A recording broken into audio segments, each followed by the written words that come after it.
бір оқыған кітапты қайтадан уақыт құртып оқымас үшін сенің басында жазған конспектің дұрыс болу керек, ал ол конспектін жазу үшін сенде бір нәрсе дұрыс емес. Сәлем, сенімен бүгін меңгеріп, бүгін біз ерекше тақырып конспектіні қалай дұрыс жазу керек, және де сен не жерде қателесіп жүрсің, соны ашық айтып беремін, олай болса кеттік. Көп оқушылардың, және соның ішінде менің де жіберген ең үлкен қателігіміз бен проблемамыз ол барлығын жазып тастау. Абсолютно барлығын жазып тастау. Яғни сен почти кітапты немесе видео сабақты полностью көшіресің, иә. Негізінде конспект дегеніміз ол сен бір қарағанда түсінікті болатын дүние. Және де біз жазған конспектіден соңында не пайда болады? Қалың дәптерлер, іші түсініксіз мәтін, және де ішінде сен қай сұрақтың маңызды екенін білмейтін нұсқалар пайда болады. Осындай дүниелердің барлығы сенің қайтадан кітап оқып құртуыңа алып келеді. Сондықтан да сен кітап оқыған кезде ең маңызды дүниеге мән беруің қажет. Мысалы, қарайсыздар, иә, конспектін бастамас бұрын сен мына үш сұрақты өзіңе қоюың керек, лажы болса. Яғни бұл тақырып не туралы? Мысалы, Қазақстан тарихы, Қазақстан тарихынан Алаш партиясы деген секілді тақырыпты алуы мүмкін. Алаш партиясы не туралы? Негізгі сөздер қандай? Яғни біз түсінуіміз керек, және бізге керек сөздер қандай?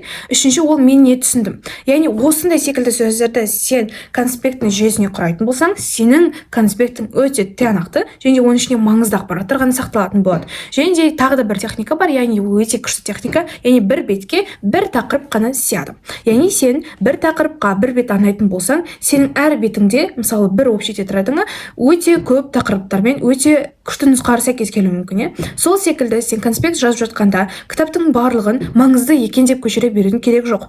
Сен бірінші кітапты оқисың, және де соған сәйкес мынаның ішінде не туралы, мен нені білуім керек, және де ішінде маңызды сөздер қандай. Вот осындай секілді сөздерге сен тоқталатын болсаң, сендегі конспектті жазу үлгің өте қысқа нұсқа, және де қайталаған кезде өте түсінікті болады. Саған кітапты қайтадан оқу керек емес болады. Сол себептен де конспектінің барлығын ұзынан ұзақ жазудың керек жоқ, тек қана оның ішінде не туралы айтылған, негізгі сөздер қандай, және сен не түсіндің деген сөздер маңызды болғаны жөн.